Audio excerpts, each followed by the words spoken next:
हिंदू धर्म में कैलाश पर्वत का बहुत महत्व है क्योंकि ये भगवान शिव का निवास स्थान माना जाता है। लेकिन इसमें सोचने वाली बात यह है कि दुनिया की सबसे ऊंची चोटी माउंट एवरेस्ट को अभी तक 7000 से ज्यादा लोग फतह कर चुके हैं, जिसकी ऊंचाई 8848 मीटर है। लेकिन कैलाश पर्वत पर आज तक कोई नहीं चढ़ पाया, जबकि इसकी ऊंचाई एवरेस्ट से लगभग 2000 मीटर कम यानी 6638 मीटर है। ये अब तक रहस्य ही बना हुआ है। कैलाश पर्वत पर कभी किसी के नहीं चढ़ पाने की पीछे कई बातें कही जाती हैं, लेकिन आज तक तमाम वैज्ञानिक रिसर्च के बाद भी ये पहेली नहीं सुलझा पाए। लिहाजा दोस्तों, इसे जानना जरूरी हो जाता है कि आखिर क्यों इस पर्वत पर कोई नहीं चढ़ पाता और क्यों ये दुनिया का सबसे अलग पर्वत है। रहस्यों से घिरा हुआ है कैलाश पर्वत। दोस्तों, कैलाश मानसरोवर को हिंदू धर्म के सबसे पवित्र स्थलों में से एक माना जाता है। कहा जाता है कि यहाँ खुद भगवान शिव रहते हैं और इसलिए कोई जीवित इंसान वहां ऊपर नहीं पहुंच सकता। मरने के बाद या वह जिसने कभी कोई पाप न किया हो, केवल वही कैलाश फतह कर सकता है। माना जाता है यहीं पर आदि शंकराचार्य ने भी अपने शरीर का त्याग किया था। कैलाश पर्वत अपने अंदर कई राज समेटे हुए है। शिव पुराण, स्कंद पुराण, मत्स्य पुराण में कैलाश खंड के नाम से अलग ही अध्याय है, जिसमें कैलाश पर्वत की महिमा के बारे में बताया गया है। पुरानी मान्यताओं के हिसाब से कैलाश पर्वत के पास एक पुरानी धन कुबेर नगरी भी है। हालांकि इसकी सटीक जगह के बारे में आज तक पता नहीं चल पाया है। कैलाश पर चढ़ते ही होता है दिशा भ्रम। कैलाश पर्वत अब भी अजय बना हुआ है। तमाम कोशिशों के बाद भी आज तक कोई भी कैलाश पर्वत पर नहीं चढ़ सका है। ऐसा नहीं है किसी ने भी कैलाश पर्वत पर चढ़ने की कोशिश नहीं की। कई लोग इस पर्वत पर चढ़ने की कोशिश कर चुके हैं, लेकिन उन्हें सफलता नहीं मिली। ऐसा भी माना जाता है कि कैलाश पर्वत पर थोड़ा सा ऊपर चढ़ते ही व्यक्ति दिशाहीन हो जाता है, क्योंकि बिना दिशा के चढ़ाई करना मतलब मौत को दावत देना है। इसलिए कोई भी इंसान आज तक कैलाश पर्वत पर नहीं चढ़ पाया। मीडिया रिपोर्ट्स के मुताबिक एक पर्वतारोही ने अपनी किताब में लिखा था कि उसने कैलाश पर्वत पर चढ़ने की कोशिश की थी, लेकिन इस पर्वत पर रहना असंभव था क्योंकि वहाँ शरीर के बाल और नाखून तेजी से बढ़ने लगते हैं। इसके अलावा कैलाश पर्वत बहुत ही ज्यादा रेडियो एक्टिव भी है। कैलाश पर्वत और कैलाश क्षेत्र पर दुनिया भर के वैज्ञानिकों ने रिसर्च की है। इस पर रिसर्च करने वाले वैज्ञानिक भी कैलाश पर्वत पर चढ़ने को असंभव बताते हैं। इसी तरह की एक कोशिश पर्वतारोही कर्नल आर.सी. विल्सन ने भी की थी, लेकिन वो भी इसमें कामयाब न हो सके। उनकी माने तो एक सीधे रास्ते से कैलाश पर्वत के शिखर पर चढ़ा जा सकता था, लेकिन भयानक बर्फबारी ने रास्ता रोक दिया और चढ़ाई को असंभव बना दिया। रूस के एक पर्वतारोही सर्गे सिस्टियाकोव ने बताया कि जब मैं कैलाश पर्वत के बिल्कुल पास पहुंच गया तो मेरा दिल तेजी से धड़कने लगा। मैं उस पर्वत के बिल्कुल सामने था जिस पर आज तक कोई नहीं चढ़ सका था, लेकिन अचानक मुझे बहुत कमजोरी महसूस होने लगी और मन में ये ख्याल आने लगा कि मुझे यहाँ और नहीं रुकना चाहिए। उसके बाद जैसे जैसे मैं नीचे आता गया, मेरा मन हल्का होता गया। इस पर्वत की चढ़ाई करने वाले लोगों ने एक दावा और किया था। कुछ लोगों का कहना था कि इस पर चढ़ाई के दौरान बड़ी तेजी से उनके बाल और नाखून बढ़ने लगे थे।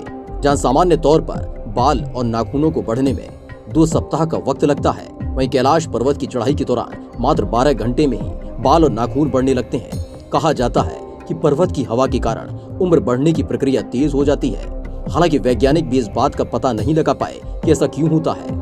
कैलाश पर्वत पर चढ़ने की आखिरी कोशिश 20 साल पहले यानी 2001 में की गई थी, जब चीन ने स्पेन की एक टीम को कैलाश पर्वत पर चढ़ने की अनुमति दी थी। हालांकि इस टीम को भी कामयाबी हाथ नहीं लगी थी। हालांकि कहते हैं कि साल 1928 में एक बौद्ध भिक्षु मिलारेपा ही कैलाश पर्वत की तलहटी में जाने और उस पर चढ़ने में सफल रहे थे। वो इस पर्वत और रहस्यमयी पर्वत पर जाकर जिंदा वापस लौटने वाले दुनिया के पहले इंसान थे। इसका उल्लेख पौराणिक साहित्यों में भी मिलता है। डिस्कवरी की टीम भी कर चुकी कोशिश। माउंट कैलाश पर एक बार डिस्कवरी की टीम भी चढ़ाई के लिए यहाँ आई थी, लेकिन उनमें से कोई भी इस पर्वत पर नहीं चढ़ सका। आखिर में इन लोगों को यहाँ से वापस जाना पड़ा। इस पर्वत के बारे में जानकारी रखने वाले लोग कहते हैं कि इस पर्वत पर सिर्फ अच्छी आत्माएं ही प्रवेश कर सकती हैं। इसके अलावा यहाँ कोई भी प्रवेश नहीं कर सकता है। फिलहाल कैलाश पर्वत की चढ़ाई पर पूरी तरह से रोक लगी हुई है, क्योंकि भारत और तिब्बत समेत दुनिया भर के लोगों का मानना है कि ये पर्वत एक पवित्र स्थान है। इसलिए इस पर किसी को भी चढ़ाई नहीं करने देना चाहिए और इस पर न चढ़ पाने का रहस्य भी आज तक बना हुआ है। इसके अलावा कहते हैं कि कैलाश पर्वत का स्लोप भी 65 डिग्री से ज्यादा है, जबकि माउंट एवरेस्ट में ये 40 से 60 तक है। शायद ये कोण ही इसकी चढ़ाई को और मुश्किल बनाता है। ये भी एक वजह है कि पर्वतारोही एवरेस्ट पर तो चढ़ जाते हैं, लेकिन कैलाश पर्वत पर नहीं चढ़ पाते। कैलाश पर है अलौकिक शक्तियों का प्रवाह।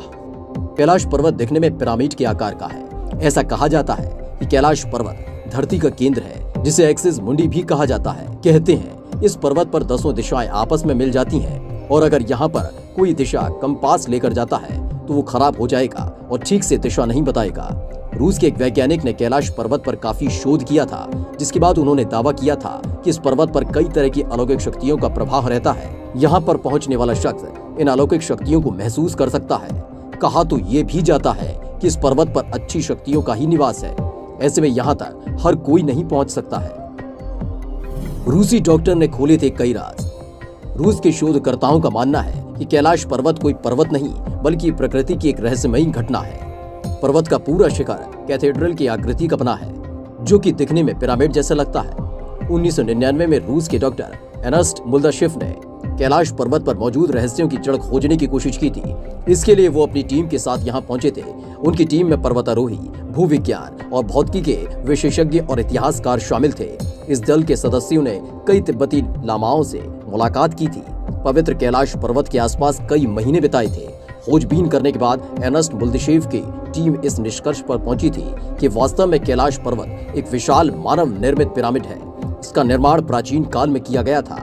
उन्होंने दावा किया ये पिरामिड कई छोटे छोटे पिरामिडों से घिरा हुआ है और ये पारलौकिक गतिविधियों का केंद्र है। बाद में मुल्दाशेफ ने एक किताब भी लिखी, where do we come from. इसमें उन्होंने कैलाश यात्रा की काफी चर्चा की है। साथ ही उन्होंने किताब में कुछ पारलौकिक शक्तियों का भी जिक्र किया है। वहां से लौटने के बाद मुल्दाशेफ ने अपनी किताब में लिखा कि रात की खामोशी में पहाड़ के भीतर से एक अजीब सी फुसफुसाहट की आवाज सुनाई देती है। एक रात अपने दोनों सहयोगियों के साथ मैंने साफ साफ पत्थरों के गिरने की आवाज सुनी थी। यह आवाज कैलाश पर्वत के पेट के भीतर से सुनाई दे रही थी।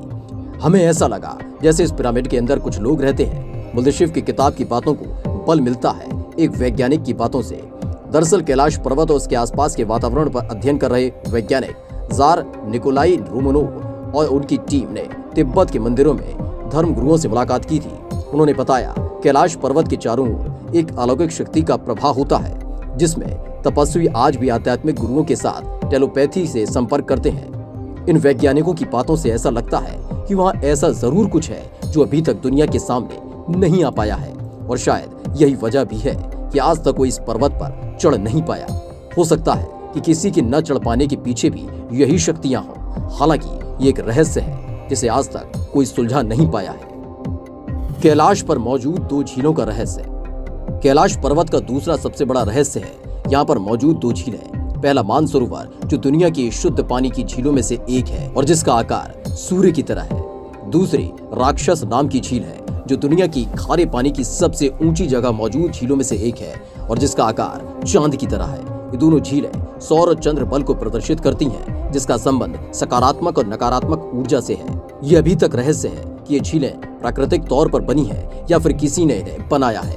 इसी तरह का एक और रहस्य इस पर्वत से जुड़ा है। कहा जाता है अगर आप कैलाश पर्वत या मानसरोवर झील के इलाके में जाएंगे तो आपको लगातार एक आवाज सुनाई देगी, जैसे कि कहीं आसपास में हवाई जहाज उड़ रहा हो। लेकिन ध्यान से सुनने पर यह आवाज डमरू या ओम की आवाज जैसी होती है। वैज्ञानिक कहते हैं कि हो सकता है कि आवाज बर्फ के पिघलने की हो। ये भी हो सकता है कि प्रकाश और ध्वनि के बीच इस तरह का समागम होता हो कि यहाँ से ओम की आवाजें सुनाई देती हैं। दावा किया जाता है कि कई बार कैलाश पर्वत पर 7 तरह की लाइट्स आसमान में चमकती हुई दिखाई देती हैं। नासा के वैज्ञानिकों का ऐसा मानना है कि हो सकता है कि ऐसा यहाँ की चुंबकीय बल के कारण होता हो। यहाँ का चुंबकीय बल आसमान से मिलकर कई बार इस तरह की चीजों का निर्माण कर सकता है। हिंदू धर्म के अलावा कई दूसरे धर्मों में भी कैलाश पर्वत का खास महत्व माना जाता है। कैलाश पर्वत एक तरफ स्फटिक, दूसरी तरफ माणिक, तीसरी तरफ सोना और चौथी तरफ नीलम से बना हुआ है। कहा जाता है कैलाश पर्वत 6 पर्वत श्रृंखलाओं के बीच कमल की फूल जैसा दिखता है। वैसे कैलाश मानसरोवर के पीछे की कहानी जो भी हो, चाहे जितने भी रहस्य ये अपने अंदर छिपाए हुए हो, लेकिन इसमें किसी को कोई शक नहीं कि ये जगह बेहद पावन, शांत और शक्ति देने वाली है। धर्म चाहे जो भी हो, सच तो यही है, इस जगह खुद ब खुद सिर्फ श्रद्धा से सिर झुकता है।